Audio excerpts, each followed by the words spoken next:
Ito guys yung luma nating intelligent. Kinuha natin yung pressure switch at pressure tank. Tapos yung ulo nito lagay natin dito sa bago. Ito, yan o, kasya naman yung head nya. Tapos ilalagay natin yung pressure switch dyan. Yan, kasya siya, pero may problema siya dito sa pressure tank nya. Kaya maglalagay tayo ng nipple elbow dito.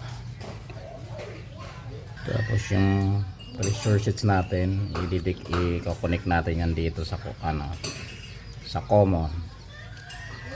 Ididikit natin yan dyan. Yan dyan. Yan dyan. Ito na guys, oh, yung pressure switch natin.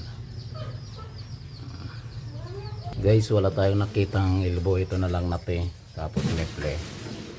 May nakita din ako siyang yung gauge, ilagay na din natin. So guys, oh, lagay na tayo ng gauge. Oh. Ito na yung kinahoy natin na na pressure tank. Yan. Yan yung pressure switch, nakakabit na. Pressure tank, pressure gauge. Ito yung input. Kakabit natin mamaya guys. Bibili pa tayo ng fittings. Malayo yung bayan dito po. Ito yung output. So saksak muna natin kung gagana yung pump. Yan guys, sinaksak na natin. Mamaya matesting natin pag kakabit na natin sa linyada nya. Ito guys yung luma nating intelligent.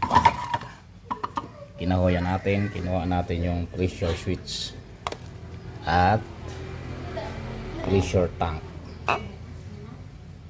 Tapos yung ulo nito lagay natin dito sa bago. Ito, yan o, kasya naman yung head nya. Tapos ilalagay natin yung pressure switch dyan. Yan, kasya siya, pero may problema siya dito sa pressure tank nya. Kaya maglalagay tayo ng nipple elbow dito. Tapos yung pressure switch natin i-connect natin yan dito sa sa common. Ididikit natin yan dyan. Yan dyan.